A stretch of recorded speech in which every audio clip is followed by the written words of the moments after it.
Anyone can catch fish, but that doesn't mean you'll always catch what you're after. For the next hour, our guides will give you some great tips so you can take your angling skills to the next level. This is the Texas Insider Fishing Report.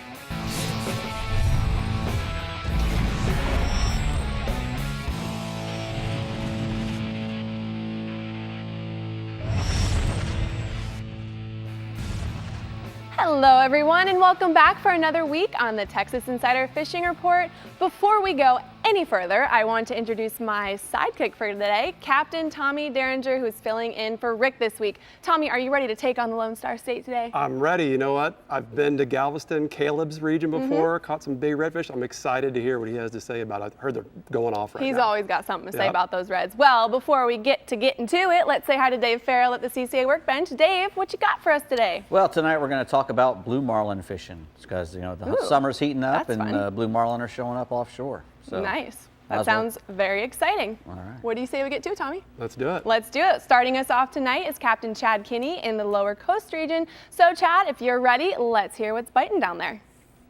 Tell you what, the whole Lower Coast has been going off. It's been great. So, starting out in the upper part of my region here, Port Aransas, the jetties are really going off really good. There's plenty of good trout mixed in with some redfish in the surf. Best bait is some live croaker and some piggies are working the best out there. And there's some bull redfish also out there in a depth of about 35 foot or so. And try some live finger mullet like that. That'll work best for those guys. So moving in the trout there, I talked to Captain Doug Stanford. He's with Pirates of the Bay Charters. And he said Port Aransas, like I said, the jetties has been excellent. So we're catching plenty of trout up to 28 inches. The surf's been really going off. And there's redfish mixed in with them, slot reds and stuff like that. So usually live croakers, some piggies if you got them there. Use like a 40, 50-pound leader when fishing that surf there, because there's going to be some other stuff mixed in there. You'll probably find some Spanish mackerel, some other stuff that might cut you off. But use that 40, 50-pound leader with like a 5 to 7-knot tail hook and free line. And if you're getting some current problems or something else like that, go ahead and use a Carolina rig. So put yourself like a 3/4 to 1 ounce slip weight, basically, and have a ball bearer, the swivel there to stop it. You use just about a 24-inch leader, shock leader there, that 40, 50-pound, and then put your live bait out there, and it'll work really excellent. But the great report from there. Moving on to the redfish there. Like I said, both actually out of Fort Mansfield and the Port Aransas there, talked to Doug, but even some of my guys here this past week, it's kind of odd for us down here. It's kind of early, but there have been some big bull reds and some slots mixed in there with them. So try the live finger mullet and that Carolina rig. And also, if you got access to it, cut blue crab works really, really well for that big, if you're looking for the big bulls like that. You can cut them in half and pin it through there and use them in halves, or cut them in quarters if you want to. I prefer kind of using the half. You got a nice size fresh blue crab with the Carolina rig, and they work great. Like I said, there's a few Spanish mackerels also showing up with those bait balls on those jetties and the surf and stuff like that. And also, Captain Doug, he said that the tarpon have been showing up real thick around the Aransas jetty. They haven't shown up here thick in Mansfield. As soon as they do, I'll let you know. But if you're looking for some tarpon mixed in there, you might want to try that also. Those will hit the mullet there. Got a picture of a nice redfish there. Captain Doug sent me there. It's a 30-inch redfish. John Nagy had never caught a redfish yet. He was on a trip with Doug there. So he got for a first redfish. That's a nice pick and nice fish there for him. So Nice. moving on to the offshore guys down here. It's slacked off like I said last week, but it's picked back up now. Head out to like the 100,000 curve. Looked at 200-300 fathoms or so. Yellowfin tuna popped back up. They're working bait balls, and the billfish bites turned up a little bit there during the last week also.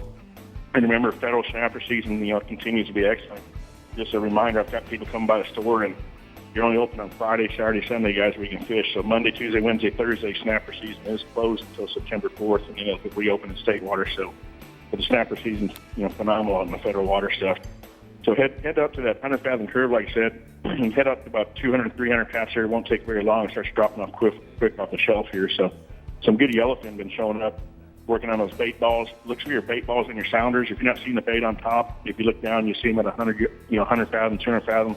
You might have to wait later on today for those bait balls to show back up. So keep working them if you find it out there like that. And on the tuna, drop your lines farther back. Try some cedar plugs or Rick Valley tube with an Islander. Works great. And also what I've been using a lot here lately is last few years, use a squid chain. Use like 2 or 3 squids up in a row with a teaser, a trailer, a cedar plug right back there, and it'll work really well. Have some buddies of mine got a picture of yellowfin there. Hubbard Reynolds there caught a nice 100-pound yellowfin while they're out there at that 200 fathom mark, like I was saying. Nice. So moving into the billfish bite turned back on, which is good. We got a lot of tournaments coming up here for bill fishing, so that's looking good and should be good all the way through September, October. So look for some temperature changes, some rips out there. There's been plenty of flying fish around, so if you start getting into the bait, look for your sounder again, look for your bait balls, hold on to those bait balls. I'd use some chuggers on your flat lines and some mid-range on your outriggers, or you rig some ballyhoo up with those, and the shotgun, your long line, your center rigger down there. I particularly like using like a teaser bird, maybe attach like a 1656 black bart or a wide range mold craft on there. Works real well on the very end of that deal. And the bites been actually kind of going off real early in the morning, guys, and then actually real late in the afternoon. It's hard to stay out there late, I know, but there's some stuff coming up. But a buddy of mine caught some really good fish, but between 6 and 8 o'clock at night, and I think that's just on the backside of the full moon. And it'll turn around here and get to more of a morning bite. But got a picture of a released sailfish. Connor Reynolds got a nice sailfish there. Keeper sailed, of course, released it, and worked out well. So the fishing should turn out real well here. Thanks, Chad. Here are the hot spots for the lower coast region. Trout and redfish out of Port Aransas. Head to the jetties for plenty of good trout and some mixed redfish in the surf. Live croaker and piggies are working the best. Look for bull redfish also about a depth of about 35 feet. The best bait is going to be live mullet and offshore yellowfin tuna, billfish, and snapper off the lower coast. Head past the 100 fathom curve, 200 to 300 feet. Yellowfin tuna have been working bait balls, and billfish bite has been better in the last week. Federal snapper continues to be excellent. Well, you're doing a mighty fine job there, Tommy. Thank you very Proud much, of you. All right, heading just on up the coast, we're checking in with Captain Bink Grimes for your Fun in the Sun this weekend. Hey, Bink. What's going on? It's hot. Fun in the sun. Fun in the sun. We got feel like temperatures in the upper hundreds. It's been an early to fish, early to dock pattern to beat the heat. It seems so much hotter because July has been relatively calm. However, you won't hear me groaning about the mercury readings because our fishing's been great. The light winds have allowed us to fish anywhere we like, and for seasoned captains, it spells a lot of bent rods. Middle Coast anglers banged full boxes of trout last week in the surf, but that all ended early this week. We had the Gulf got kind of bumpy, 2 to 3 footers on the beach, and it kind of got tough to catch them. But that hadn't mattered because those 5 to 10 knots have allowed our bays to be green, and the drifting's been perfect for it. There's been multiple 7 to 8 pound trout been released this week in East Matagorda Bay. It's the same old song and dance. We're finding a pilot shell in 5 foot of water, soaking the shrimp and waiting for the cork to get dunked. Raymond shoals the pipeline, the log, tripod areas are produced like always. Waders have released the same size trout while working mid-bay reefs like Half Moon, 3 Beacon, Droll's Lump. The key's been to leave well before sunrise and make your first cast just as dawn's breaking. West Matagorda Bay remains steady. The grass beds are holding good numbers of trout on the incoming tide on Pink Skitter Walk, Bass Assassins, Down South Lures, and Mirror Lure Softines. Again, it's an early bite, so get out there early. Those tossing the live croakers have had their limits many days before the sun comes up, and those light winds have allowed boaters to work the deep reefs where limits are trout to come on live shrimp and soft plastics. Many are hitting the reefs early for trout, then jumping out along the channel after the sun gets high enough and targeting triple tail there in West Matagorda Bay, working those buoys, the shade of the buoys and the whales. Then in Fort Connor, it's been just as hot. Those deep reefs in San Antonio Bay, much like East Matagorda Bay, are holding the trout along the edges. There's hundreds of reefs in the middle of that bay, and many captains just reef hop back and forth, use their power pole down, work the edges. Many times it only takes a couple of reefs and you're done. Guy Dwayne Lowry's enjoyed waiting for limits on multiple days while fishing that Port O'Connor area. He's working around Pascavallo, and he's working with Down South Lures. A lot of fish being caught on top waters. You can catch them all day if you're willing to grind with these dog walkers. And there's a photo there of a surf trout caught by Brock Brandel of El Campo. He was tossing Down South Lure and caught a pretty dead good one there. We're going to go to inshore redfish action this week. It was hot. Tides are about 1 to 2 foot below normal. And when that water's boiling in the shallows in 90 degrees, a lot of those fish will pull off the shorelines, and they're out there with us where we're drifting for those trout in 4 to 5 foot of water. When you get behind a big herd of redfish, you're looking for slicks. We're power poling down on them and trying to catch 2 or 3 out of that school. been picking up, drifting a little bit more, power pulling down, and it's been pretty productive. There's lots of slot size reds at the Matagorda Jetty. Last week after working the surf, we came to the jetty and found redfish just about on every cast. Some ate the live shrimp. Most wanted Carolina rig pogies. There's a lot of pogies coming in from the Gulf, and they're riding the tide through the jetty, and man, those redfish are right behind them. And that same scenario is playing out in Freeport, and Surfside, and the Port O'Connor Jetty. Don't be surprised when you're doing this if a big trout eats that pogie as well. They won't turn them down. Had a bonus fish, Gulf trout, this time of year. They're a hardy fighter and excellent table fare. We've had some Gulf trout up to 2 pounds. It's some people call them white trout. They look like a speckled trout, just don't have the specks on them. Man, excellent table fare. They bite on live shrimp, gulps, and glow plastics. We've been finding them about 5 foot of water in East Matagorda Bay. Caught a bunch of them today, matter of fact, to go along with our box of trout. Offshore, Dorados has been best guide. Michael Quebec said the weed lines produce lots of bull Dorado while trolling rig ballyhoo and deep diving Rappalas. Lots of little chicken dolphin along the weed lines as well. Still a lot of triple tail as well under anything that's floating out there. Keep a light rod rig with a shrimp or a gulp or a squid. Be ready to feed it to them. He said the daytime sword bite's also been good along the hilltops with strip baits and rigged squid. And all the kingfish are behind the shrimp boats while trailing rigs.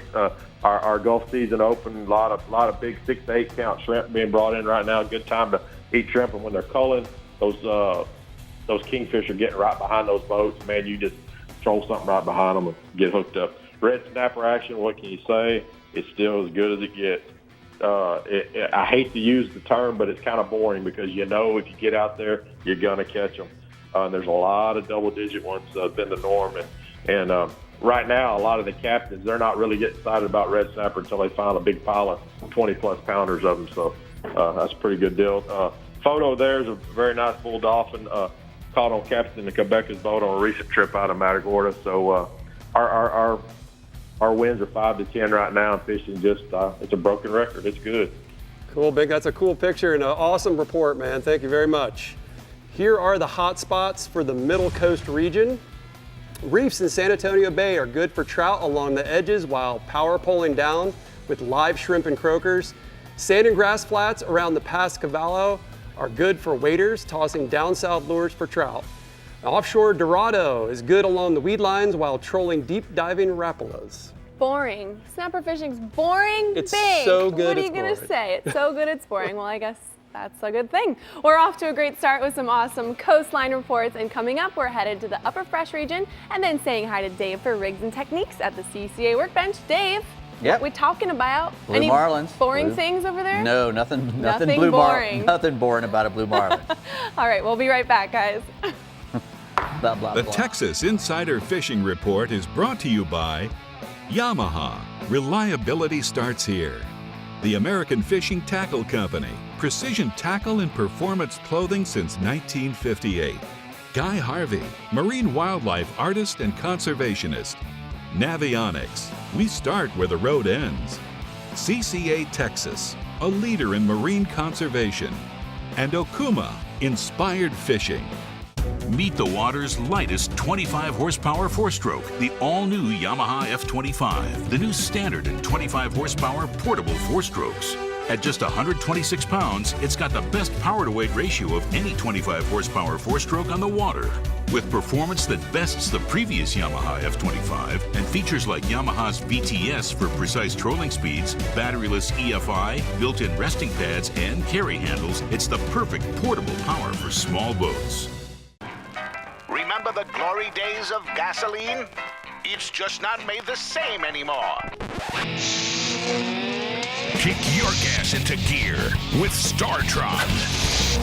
Pump up the performance in all of your engines. Cure the problems of ethanol with the power of enzymes. And maximize your mileage every time you drive. Kickstart your engines with StarTron.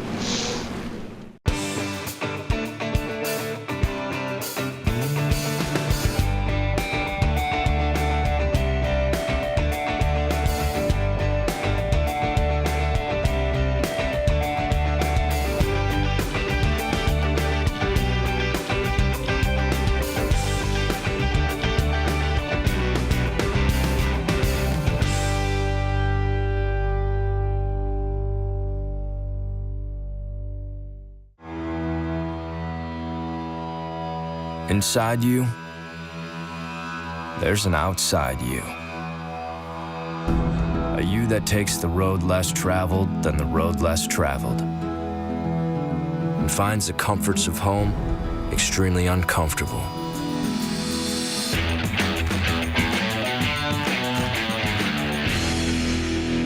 This is for that you. Remember to follow our guides and be up to date on all things fishing in Texas. Make sure to head over to TexasInsiderFishingReport.com. You can catch all of our shows on our YouTube channel as well. Remember to like us on Facebook at Texas Insider Fishing Report and follow us on Instagram at TifferTV. Also, don't forget to send and tag us in your Fishtastic photos and videos. Now it's time for Rigs and Techniques.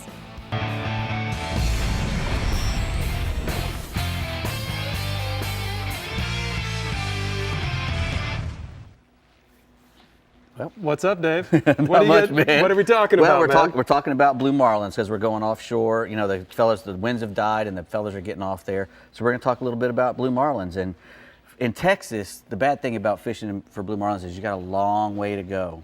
So even before you go, you need to get you a ROFS report or some sort of offshore report to get you make sure it's all right to give it a go. Exactly, a general idea of where you want to start. Because when you're starting 80 miles offshore, you know, that little 2 or 3 degrees one way or the other can make a big difference. Makes a huge difference. Right. So you want to be out there in water that's nice, clean water, you know, it's warm. It's got something floating in it because the ocean is a big empty. When you get out there, there's nothing out there except for the invisible fences, you know, currents, maybe some rip lines with some stuff on the top. But we're looking for those things because that's what the fish are looking for. Right. The bait will look for those things, and that's what the blue marlins are looking for is bait, and especially tunas. So if you can find, they love to eat tuna. They love tuna fish, and Texas is blessed with a lot of tuna fish around those big rigs out there. So they'll eat a big tuna too. They will eat a huge tuna. A blue marlin can eat 10% of its body weight in one bite. So that could be a 100-pound blue marlin can eat a 10-pound tuna fish. Yeah. Easy. It goes right down. Even, you know, a 100-pound sailfish will try to eat a 10-pound tuna fish too. Right. They can get a big thing down. So what your first thing you're going to want to do is you're going to need to cover ground. So you're going to put lures out because lures can go fast and you can go 8 knots and still catch fish with them. So you put your lures out, you know, your 5, 6, 7 lures out, and you troll around until you find a spot that either you get a bite from something, you know, a nice dolphin bite, or you see a bunch of tunas. Something that makes you think, there might be some marlin here, even a white marlin bite on your big lure or something. Something that says, hey, there's marlin here.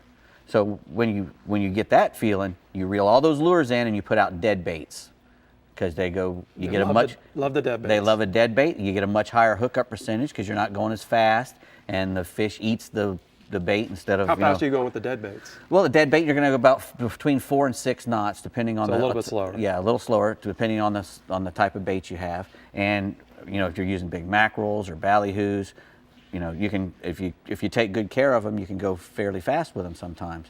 But in general, you're going to go a little slower when you got your dead baits out. Now, and that's also good for your teasing and your pitching. You know, if you're going to do some pitch bait, switch bait. And I've seen that before. That's when you pull teasers, like, you know, squid teasers, like this Flippy Floppy or the Moldcraft. Every boat has a Moldcraft squid chain on it. If you're pulling those those teasers out there, maybe even a couple of dredges, when the fish comes up on that dredge, you throw it an appropriate sized ballyhoo or tuna fish on the appropriate size gear to catch it. You know, that way you can catch little blue marlins on little light stuff like spinning rods and 20-pound tests. Fun, yeah. And I tell you what, for the longest time, the biggest rod and reel that I caught a blue marlin on was a TLD 25 because you can pitch, and if your boat moves, and if you do what's correct, when the fish eats, you move the boat. You don't drag a blue marlin to the boat. Right. So you get them in fairly quick, right. Even with the light stuff. Oh, even with the light. I mean, I've caught them in under 2 minutes many times. Wow. Because you hook the fish, as soon as the fish takes off to the right, the guy takes off with the boat to the right, and we run to the fish. And as he's running to the fish, I'm winding. We get up close, you know. Then grab the leader, and the fish is caught. And that's really, when you're fishing in a lot of the tournaments these days, a lot of the guys are doing that now. It's better for the fish, right? Yeah, except for the big in the golf tournaments and the big, in Texas especially, they're usually pulling lures and they're getting around those rigs or pull lures around those rigs until they see the tunas starting to flare up, and they'll catch some of those tunas and they'll put a live tuna on. Now, when you've got a live tuna fish around an oil rig 80 miles offshore in blue water, It's not going to last long, right? somebody's going to come by and eat that tuna sometime during the day.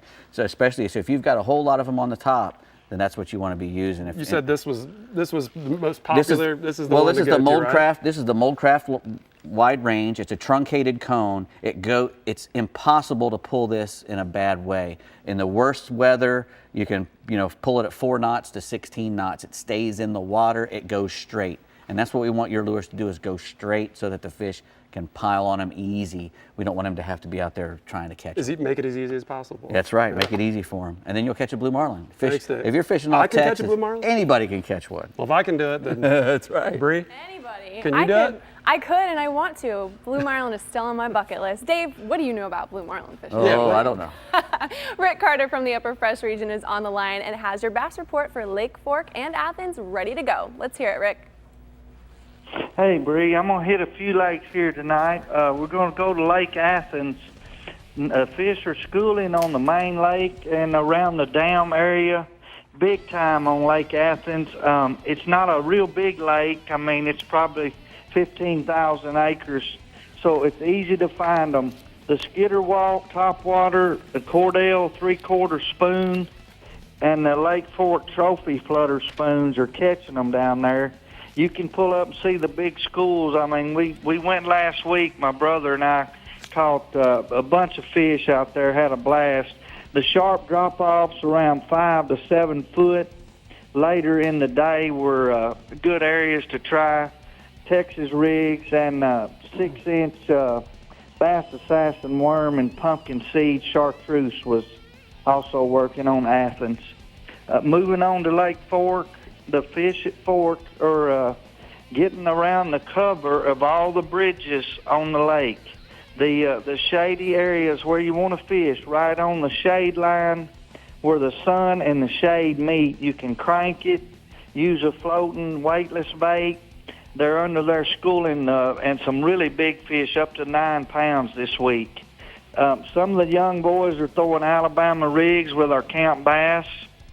They can throw that Alabama rig; it'll wear you out. But it's also catching them on Fork right now. Just watch for surfacing fish under those causeways, and you can pull up and have a blast catching them right now on Fork. You got a photo here, Rick? Why don't you tell me about this bass photo? Nice photo. That photo, there was a young guy named Cooper and his dad out on Fork with me, Cooper and Chuck. I think they might have had a double there, didn't they? He's smiling like they do. Yeah, he is. He looks like he's excited, man. Tell me about the stripers in Texoma. Man, we've got some guys up here, Bill Carey and his son Chris. They're all artificial bait guides on Texoma. It's a big lake for stripers. They've been smoking them here lately, throwing 2-ounce spoons and big topwaters every morning, finding the big schools with their electronics out on the main lake. They're roaming around out there fairly deep, about 30. You can also watch for the birds when they start surfacing. They're just catching some giants right now. You can get out there and catch a striper like you've never caught. They have striperexpress.com as their site. And they had a picture there with the Passmore brothers. Man, they are really catching those beautiful stripers. Yes, they are. Yeah. Look at that photo. Rick, I got a quick question for you. You're talking about doing some topwater stuff. When we fish for redfish, or when I fish for redfish before, I like to let it pause sometimes. How are you guys working those topwaters for those bass? The bass is the same way. A couple of mornings this past week, you throw it up there and pop it about 3 times and let it set a 5 count, and they would smoke it on the dead still. So that does play this time of year. They get a little bit lazy, with the warm water temp. So if you get them fired up and get them under it, and then sometimes a 5-second pause is really effective. Yep, I agree, man. Thanks, Rick. Thanks for the report. Here are the hot spots for the upper fresh region. Lake Athens, lots of schooling bass on the dam area in 25 to 30 feet of water. Weightless white shad assassins in the 3.5 inch and skitterwalks on top are producing nice bass. Lake Texoma, stripers are biting on topwaters and big slabs. Look for schools on your Lowrance and drop the big slabs down to the depths below the shad schools. Great job, Tommy. Well, every week we talk about CCA and the amazing things they're doing in Texas. And the Building Conservation Trust, CCA's National Habitat Program, strives to be the largest marine habitat restoration. And they have a major gift program that multiplies and maximizes funds raised to restore and enhance marine habitat. And great news, BCT is going social. So like their page on Facebook, follow them on Twitter and Instagram, and subscribe to their YouTube page to keep up with all things marine habitat. All right, get super excited. Upper Coast and Lower Fresh regions, we're coming for you next, only on the Texas Insider Fishing Report. Oh my gosh, you're getting the hang of this. You got this. Stay hooked, guys. The Texas Insider Fishing Report is brought to you by Contender Boats, performance through innovation. Bass Assassin and Saltwater Assassin, the best lures, period. CCA Star, fishing fun for giant prizes and scholarships. Costa Sunglasses, see what's out there. Power Pole, swift, silent, secure. And King Sailfish Mounts, www.kingsailfish.com. At Yamaha, reliability is a family tradition. Meet the next generation. 4 new advanced technology-inspired inline 4-cylinder performers. Bred from the reliability and boater satisfaction that is part of Yamaha's DNA. They prove that when power gets lighter, faster, stronger, and smarter, boating gets even better.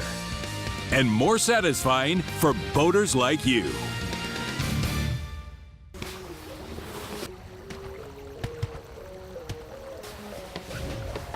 Hey, how do you like your Contender? How do I like my Contender?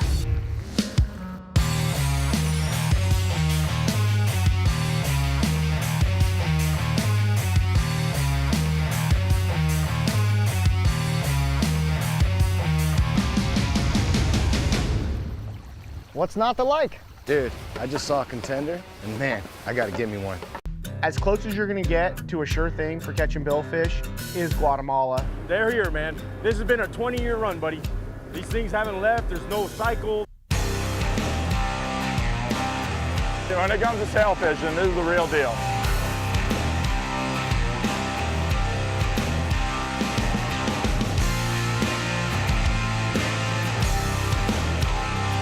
The amount of sailfish here is ridiculous.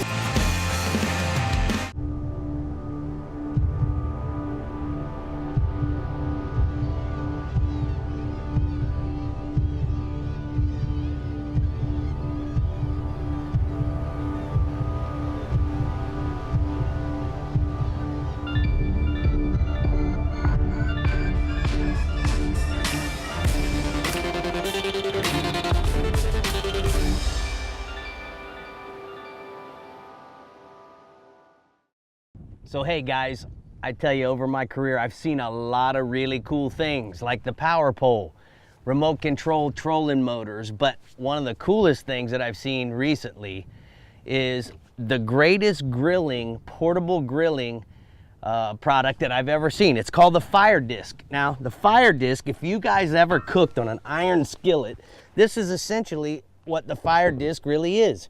It's a 22-inch disc with handles, and it's very, very portable. Now I store this up in the bow hatch of my Pathfinder, as well as I've stored it in the bow hatch of the Maverick. And when it comes to doing shore lunches, which really makes the day of fishing fun, or maybe you're going sandbarring with mama, now you have the ability to have a hot lunch. We're gonna simply use the little Coleman propane portable little tanks. You can use obviously your big propane tank if you want, but when you can buy 2 of these at your local grocery store, it's essentially crazy to have to carry that big tank around. We'd light it here, then put our disc on there. So I really like the fact that I can cook wings, fry it, use it as a fryer. If you like iron skillets, it's a lot like that. It's a 22-inch surface that actually gets 3 cooking zones. Got the center, which is high, the outer side, which would be considered medium, and then you have low. And the great part about this is that you can cook fish, clams, pork chops. I've done breakfast. You know, bacon sometimes can really be a problem because you can never find something large enough to cook a whole slab of bacon. The fire disc has simply made that real easy. It's got these big sturdy handles, and it's real easy to clean. So whether you're thinking about tailgating at your NFL football game, college football game, you can cook your sausages, your brats on there, as well as you want to do a shore lunch out in the boat. The cool part about this is from weekend to weekend, you can carry the fire disc wherever you want to go. And it's really easy as 1, 2, 3 putting it together. So keep that in mind. The next time you're thinking about grilling, the ultimate grilling tool is certainly the fire disc. See, even if Rick's not here, he's still here. He's still always here. with us in Still our here. hearts. And He's on grilling Fire Disc. somewhere. He's grilling somewhere on a beach. Captain Caleb Harp in the Upper Coast region knows a little bit about the awesomeness of a fire disc, don't you, Caleb? A little bit. A little bit. Company. pretty cool little grill there. Yeah, you saw my iCast, right? Yeah, we got to check them out. There's cool guys too, so They are cool. got to get mine tested out. All right, well, give us some fish we can cook on it. Let's do it. Let's do it. Well, hey, the open water schools of red has been happening for a while. I've talked about it a little bit, but now that we've actually been able to, get out there with the calm weather we've had, it's been wide open. There's several different schools all over the bay right now, but there's always these certain, notorious places where these giant schools will pop up. One place, for example, what we're going to talk about on Navionics tonight, is the region between Bird Island and the Ship Channel in front of Bolivar. This area has a lot of current being right off the channel and always holds tons of bait. These schools are mainly feeding on pogies and ribbon fish this time of year, which is why they're really fat. If you catch one in the slot right now, it's going to be an upper 8 to 10 pounder. So a lot of those redfish tournament guys are winning stuff down there right now. But, most of those fish, though, are oversized from 30 all the way up to 50 inches, which can be, a lot of fun. But sometimes these schools will come up on top, blowing bait out of the water, giving you a really visual experience. But, the conditions have to be perfect for that. Always, though, they're going to be slicking. Just make sure you follow the freshest slick to the front of the school and hold on. But big baits like a 1-ounce spoon or a big swim bait are, helpful to allow you to cast far and get in front of those schools where they're out, when they're on the run.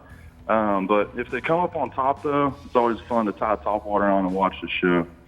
And I got a picture there of a customer of mine, Brooks, and me, we're holding up a big old red, and those are some of those oversized reds out of that school. But, go ahead and talk about some of these trout, too. The trout bite's still been good on the Sabine jetties and in the past on the spools of the Ship Channel. These fish are living in that deep water with the hot water temperature that we've got, and they're sliding up on those spools of the channel or the rocks of the jetties to feed. 1/4-ounce jig heads rigged with mirror lure provokers or little johns and any variation of chartreuse have been the best bet lately, but don't be afraid to tie on a she-dog right at first light, though. A lot of those guys have been doing very well on topwaters early. All right, Caleb, let's take a look at your Navionics for your region. We've got Galveston Bay here. This is the Houston Ship Channel. And Caleb was just talking about those big schools of redfish. They're going to be out here in about 10 to 12 feet of water. Like you said, look for those slicks. And if we go to the next map, he's telling me that between channel marker 34 and 40, if you come out to the east, you're going to find those schools of redfish. Again, look for those baits. Now, if you go to the next map, which gives us a little more detail, Caleb and I were talking about this earlier, you can see on the other side of the channel over here, there's a lot of little undulations and some little spots that get kind of shallow. He says if you go just a little north of here and you get this map on your Navionics, look for those little details. Those trout are going to be sitting on those edges and in those little troughs. That's a really great tool to find out where those trout are going to be sitting. Now, Caleb, what else you got for us? That's it. Well, I got some offshore stuff. The triple tail bite went really good this last week whenever it was dead calm on the Sabine beachfront. Sabine's really known for its good triple tail fishing on that beachfront when it gets dead calm. These triple tails pretty much are going to be on any kind of weed line, trash line, or floating debris looking for shade. And sometimes you can just see them sunbathing out in the middle of nowhere. But sight casting with small, soft plastics on a light jig head work well, but a live shrimp dangled in front of their faces always lights out too. There's been a lot of little ones caught, but there have been some big toads up to about 15 pounds as well. And then also the red snapper bite has still been phenomenal in federal waters out of Sabine, Galveston, or Freeport. The better snappers seem to be about 30 miles out, increasing in size the further you run out, but any bait, live or dead, is going to produce bites right now on any type of natural or artificial reef. There's millions of them out there right now, so anywhere you go, you should be able to get a bite. Thanks, Caleb. Man, that was an awesome report. Let's take a look at the hot spots for the CCA Upper Coast region. Redfish, like we were talking about, schooled up in the open water between Bird Island and the Houston Ship Channel. Acres of those big redfish are eating pogies and ribbonfish. Track the slicks to the schools unless they're on top blowing up. Use 1-ounce spoons and swim baits to help you reach the front of the school. And then offshore, triple tail on weed lines and floating debris on the Sabine beachfront. Sight cast to them using small soft plastics or live shrimp, and those fish are in the 15-pound class. That's a big fish. That is. Before we got started here tonight, our Middle Coast region guide, Bink, called Caleb Goldilocks. That's his nickname. That's a just great for all nickname. y'all, just so you know. I'll refer to him as Goldilocks. As Goldilocks from now on with the hair. Yes. Don't be jealous, Bink. Moving right along, we're seeing what Matt Reed has to say about the Yeti Lower Fresh region. So Matt, how is it looking for the weekend? Oh, looks good, Bree. How are you doing? We're doing pretty good. Say hi to Tommy. He's filling in for Rick today. Hey, yeah, you keeping him in line? She's keeping me in line a little bit. I'm trying. He's pretty good. Okay. It's pretty good. Good behavior on set today. Okay. We ready to talk about a little South Texas largemouth bass fishing? Yes. I might as well get this started. First report's going to be on Lake Amistad. I was on Lake Amistad several days last week, and the bass are biting really well early in the morning on top waters around the shallow pondweed and hydrilla. Also, there's a good frog bite, a hollow-bodied frog on the matted pondweed early. That bite is dying pretty quickly nowadays with the bright sun, but if you can get a little cloud cover, that bite can last, it'll last till the clouds go away. So if you get lucky and get a half a day of clouds, you can have a fun topwater bite as long as you've got that cloud cover. When that bite goes away, you can pick up a Texas rig 10-inch worm and put a 1/4 ounce weight, fish it on the outside edge of that hydrilla. A lot of that grass is in the 12 to 14 foot range on the outside edge of the hydrilla. You can catch quite a few fish out there. Another place that they seem to be grouping up is on the holes up in the hydrilla beds, and a lot of the reason for that is those are brim beds. So those bass really will concentrate around those brim beds and stay in there. One thing I noticed when we were casting the worms last week, that if you got one bite in one of those holes up in the grass, one of those open areas, you needed to throw in there repeatedly. There were times we caught fish 20 casts in a row into the same spot. So the bite there has been really good. Don't hesitate to get out there on any day. There's always somewhere to hide from the wind at Amistad because you got some high bluffs and some deep pockets. Another bite that was really good there, if it got calm and real bright, the hydrilla's really thick. Get you an ounce and a 1/4 weight and punch some soft plastic through that thickest clumps of hydrilla, and you have a good chance to catch a big one doing that. Go to Switch Lakes and go on down a little further south. Go down to my favorite, Lake Falcon. The bass there are eating crankbaits and Carolina rigs on the rock ledges and house foundations. That bite's been super. Numbers are great. You just have to go through quite a few fish now to catch you some big ones, but you're going to get an opportunity every day to have, anywhere from 2 to 10 or 12 great big fish in the 6 to 10 pound range. My best bite for the big fish lately has been on a Zuma Z-Boss 20 crankbait. I'm throwing it in 8 to 16 foot of water on the rock ledges. Those fish, that's your best shot at a big one right now. That mid-depth range on the house rock piles, the old house foundations and houses that have been knocked down into rock piles, and that 6 to 10 foot of water, I'm catching quite a few on a Z-Boss 10. It's a great crankbait to cover that depth of water. You can also get a bunch of bites throwing a Carolina rig Zoom Magnum trick worm out in that 18 to 22 foot of water on some of those deeper ledges. Best colors for the plastics have been red bug or blue fleck. My crankbaits, they've had to have some type of chartreuse in the pattern, and that, you know, man, that's been a lot of fun. I just love it down there. We're going to shift on to Choke Canyon, a lake just south of the San Antonio area, about an hour south. Fishing's been pretty tough on Choke Canyon. Jay Bray from Lone Oak Adventures had sent me a report the other day, and the hot summer has really affected his bite. The hydrilla is good. They're still getting some bites early, but after that, it's dying off quite a bit for him. They're still catching decent numbers of, you know, smallest fish in the 2-pound range. There's starting to be some schooling fish out over the main lake points in 20 to 30 foot. But if you're in that area, it's worth a trip because you can still catch quite a few fish. He's just having a little problem catching a big one these days. Tell me about the photo, Matt. You sent us a photo here. Let's go to the photo. That fish, customer of mine caught that fish at Amistad the other day. Dickie was all smiles with that one in his hand. Nice fish there. Let's go to the second species. Lake Falcon white bass are schooling all over. Get you a crankbait or a spoon, get out there, look for birds or the bust in the top, and you can catch you an easy limit. All right, well, thank you very much for that report. Great job, Matt. Here are the hot spots for the lower fresh region. Lake Amistad bass are biting really well on topwaters early around the hydrilla. As it gets brighter, they're going to be biting Texas rigged worms.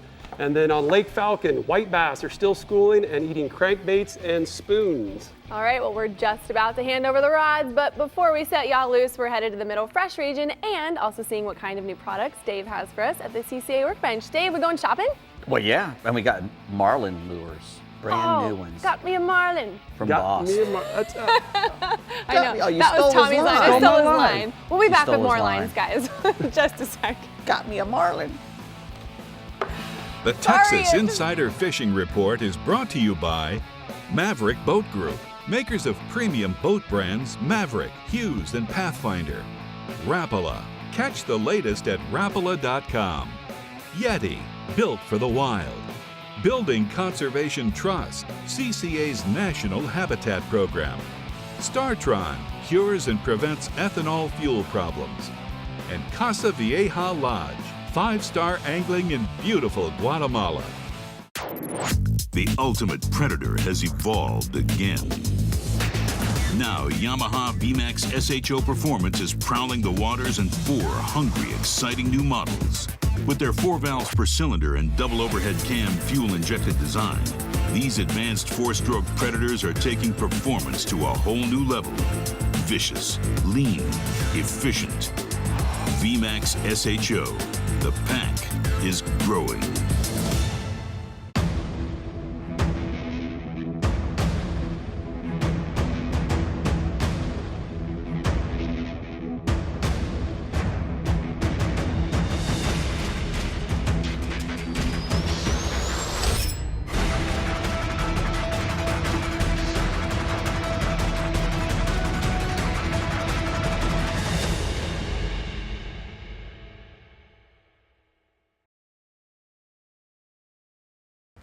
Thanks for tuning in to the Texas Insider Fishing Report. Be sure to like us on Facebook and follow us on Twitter and Instagram to keep up with our captains, contests, and appearances. You never have to miss a show. You can find full episodes as well as special segments right on our homepage. Just head to TexasInsiderFishingReport.com for everything you need to know to stay hooked up.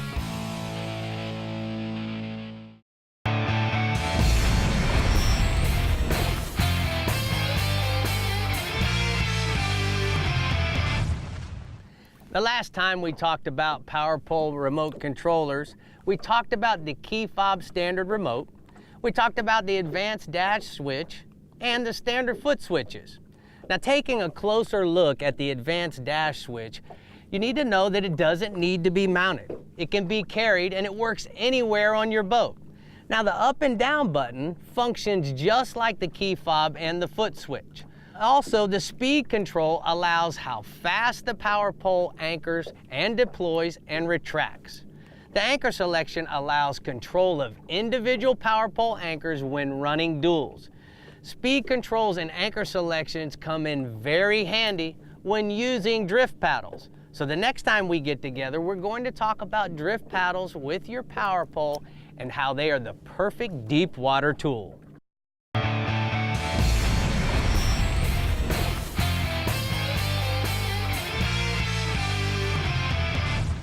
All right, Dave, we got some goodies to talk about, some new stuff? Yes, sir. We got, seeing as how we're talking about marlin today, Boss sent some nice marlin lures in, and these are some of the lures they make. And he's been making lures, Boss, I guess, for 15 years now. They just changed ownership in 2013. They're still making the great stuff. All made in the USA. Some of the hardest, clearest urethane. This is actually a Kerry Chen model here. It's got the little Kerry Chen art in there. It makes it look kind of like a real dolphin in there. This is a jet face. You'd probably run it on a short rigger or even straight down the middle. This is a super plunger style. All of them are keel weighted. So what that means is that they're going to run in one aspect so that they don't start spinning and whatnot. That's a good thing, yeah. And I also have this is a cup face one. I like the dark colored lures because if you ever notice, all bait fish are dark on the top and white on the bottom. Right. I like purple and white or purple and silver because it makes it look just like a little tuna fish. But you know, blue marlin will eat anything. You sometimes you won't think that, but they will. This is also from Boss. This is a flying fish daisy chain. If you're going to be out there fishing for blue marlins, you might as well have one of these out too, because it'll catch a tuna fish, which is good for a bait, or it'll catch a dolphin, and it'll even catch, believe it or not, a blue marlin. Blue marlins aren't afraid to eat little things. They eat little ballyhoos that we pitch them all the time. Elephants eat peanuts. Yes, I've heard that many times. And not only that, when you're pitching a smaller lure, a smaller thing to them, the hookup ratio goes way up versus a great big lure and a big hook. So use a small hook set and a small hook. That's, I think, a 7/0, and you can still. What's important is not how much you have the size of the stuff, especially your hook size. It's how much drag you're going to have on it. So if you're not, you're using 20 pounds of drag, you're not going to pull that 7/0 hook out. Right. And that's really all you're worried about. The next, you bought some cool Slayer lures from Jacksonville. Yeah, my good buddy Chris, he makes these Slayer ink lures. They catch everything from bass to redfish to trout to tarpon. And this is his newer model. It's called the XL, the SST XL. It's got a really good finish on it. I mean, it looks like they've been really finished. It's almost like a hard lure. So done so well. One thing that's really cool about this bait is, the tail on this thing, no matter if it moves just a little or a lot, it's always thumping. He put a lot of work into making sure that thing's always wiggling. So that's good when you're, sometimes this time of year when it's warm, you want to slow it down, but it's always going to wiggle for you. A couple other little things is he's got a hook slot on the top, so it's when you've got it rigged weedless, it's always going to be weedless. Right. Another thing, he's got a slot on the bottom, which is kind of cool for this kind of bait. So when the fish bites it, there's not as much plastic to go through there. Yeah, it doesn't have as much material in the way. Right. It's always good for any kind of bait, any dead baits or live baits for anything. If you have too much stuff in the way of the hook set, it's hard to get it in there. Yeah, exactly. And this is the other one he's got that I think is kind of cool. This is his smaller paddle tail, but a weedless jig head, which you don't see a whole lot of. Right. It's kind of a cool setup because what we were just talking about, the hook doesn't have to come. That's the old bass style. Yeah. That's right, just like those old bass hooks he used to use for the bass worms. But the fish has less to push through. You can get hooked a little easier, and that stays really weedless. That works really, really well. But just a great all-around lure, and it makes all different kinds of colors. Slayer Ink from Jacksonville. All right, we got that bomber down there. That's a new jointed wake minnow. It's called all water, which means you can use it in salt and fresh water. We'll go ahead and try to get it out here and try to hope I don't put a hole in my hand. Yeah, exactly. These are nice big black nickel. So they're really sharp. Yeah. That's a 5 3/8 inch, 3/4 ounce. It casts like a bullet. I like broke back lures because, like you were saying before, with the paddle tail, just takes a very little bit of movement to make that thing kick. And this one works actually a little bit below the surface. It's not on the top. It'll wake and it'll go right underneath the surface in a nice S wake. I like and that. That is a crusher because that's exactly what little mullets do. It's good for bass, redfish, trout, anything. It'll eat it. Looks like a mullet. Yeah, it does. All water, all the time. This is the Jackall lure right at the end here. It's made by Jackall. It's called the TN60. It's called the disc knocker as well. It's got a little disc weight inside. When it rattles back and forth, it really gives the lure a loud noise. You can hear that. I mean, that's, yeah, man, it's that loud. rattles. It sinks too. It's a sinking bait. It's, if you notice on this little lip, it's got a little tiny tungsten lip on it, and what that does is it makes the bait stay horizontal when you're pulling it, but as soon as you let go, it'll stand up on its tail. And it'll also do that on the bottom too. If you want to bounce it on the bottom, it'll stand up on its tail like that. Nice. So, again, that's the TN60 Jackall. Cool. So, there we go. Thanks. That's all of them. That's good stuff, man. Thanks. All right, man. Man, with you two over there, the fish just don't stand a chance. All Yeah. that stuff looks so good. Hey, Middle Fresh region, y'all better be resting up during the day because nighttime is where the bass are at, and Steven Johnston is going to tell you all about it. Hey, Steven. How y'all doing today? Pretty good.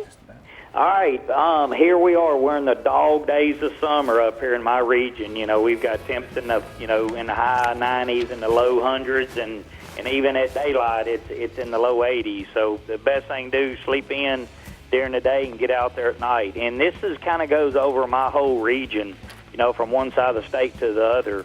I like really to get out. I try to tell everybody, get out there about an hour before dark, hour and a half before dark. This will help you kind of get all your equipment ready, have your little headlight ready, have a couple sticks laid out. So if you break off on your Tex rig, your Carolina rig, you're not fumbling around at night trying to retie. Have 3 or 4 of those sticks laying there ready to get going. And one other thing, getting out there before that sun goes down. Like yesterday, we fished last night, and about 30 minutes before dark, we had one of them good schools of fish, move up. A lot of those fish are out there suspended in that 25 to 30, 40 foot during the day, and right there as that sun's going down, those fish are swimming up those ridges, and all 3 of us had a bite at one time. We only landed one of them, but we caught a nice 6-pounder. A couple casts later, we caught another 5-pounder. So one thing, I always like getting out there early, getting the boat set up in position. And the other thing is depth. I try not to put the boat deeper than 15 feet. Put the boat deeper than 15, excuse me about that. Don't let the boat get deeper than 25 and cast back to that 15, 12, 10, because a lot of times those fish will swim up those ridges, and when they get up those ridges, if you're too far deep, they'll swim past your bait. But if you keep that bait in that 10 to 15-foot range, that's where most of those fish go, and then they'll swim up and down those ridges and feed. The best baits, like throwing a Texas rig, like throwing a big dark worm, some kind of bandit-style worm, like throwing a big lizard or just a big brush hog. Anything you throw at night, try to keep a big profile, on that bait. And we've been getting a lot of these afternoon storms just about, all over from the coast up. So a lot of times you can't get out on that main lake. You can't get out at the main lake pockets and stuff. So if you're kind of stuck back in the creek, there's not a lot of that deeper water to fish, but you can still, get in some great action. You can pick up a buzz bait, pick up a spinner bait, and get around any kind of lighted docks. And if you're on a lake that doesn't have lighted docks, try to get on any kind of wood or any kind of grass, in the water. And always make sure on those spinner baits and buzz baits that you put your trailer hook, on that. And everybody talks about colors. It was kind of a weird deal last night. One of my guys had a black red, other guy had a black blue, and I had a solid black. And then I was getting more bites than them, so we went to a solid, to each of us to a solid black worm. So, at 12 o'clock last night, with the overcast, we had no moon hardly at all. But it's just amazing sometimes what those fish are picking up down there on that bottom. So don't use the same worm. If you got 2 people in the boat, 3 people, everybody kind of mix up and somebody gets a couple bites, pay attention and change colors on that. So the other thing I like to jump over and talk about some crappie fishing. Sam Rayburn and Toledo Bend, most of the time this time of year it starts kind of dying off on the crappie, but I think we've had these afternoon storms and it's kept the water, semi-cool. The surface temp still 82 to 84, but the crappie are still going strong. We're catching them on both lakes. We're fishing around some docks on Toledo Bend. We're fishing some bridges and brush on both lakes. On Rayburn, the 147 and the 103 is still great. Make sure when you fish, play the shade. As the sun comes up, keep that bait in that shade. And that'll really help out. Over on Toledo Bend, some of the creeks, 6 Mile, Lannan, some of those bridges there are still, catching some crappie, but a lot of those fish are just 10, 11 inches long. You're not catching the bigger ones. The Pendleton Bridge going across, that's the best way to catch them on that bridge, and play the sun too. That's a good way to do. And I like, fishing in that 20 to 30 foot of water. fishing 12 to 15 foot deep. And I sent a couple pictures in. That was what we caught earlier this week. Matt there from Houston holding a big slab crappie up, and I think there's another picture there of Matt and his wife with a box of fish. You know, we splashed the boat at 6:30, and we were back there at the fish house about 10:15 with a limit. Nice. That's a nice fish there, Stephen. Thanks for that great report. Here are the hot spots for the middle fresh region. Bass fishing at night throughout the region. Fish those Texas and Carolina rigs, 10 or 12-inch worms, those best colors like he was talking about. It's going to be black or blue, red and black, or solid black. The best depths are going to be 10 to 20 feet. Another way to catch them at night is going to be a black buzz bait or a black spinner bait. Use these baits around lighted docks and any grass like hydrilla, water willow, or hay grass. Well, what are you doing over here with your Yeti? I'm going to Oklahoma. There you go. Going fishing in Oklahoma. All right, guys, thank you so much for watching. Tommy, great job. Good job, Dave. Stay hydrated, stay cool, and happy fishing. Oklahoma. Bye, guys.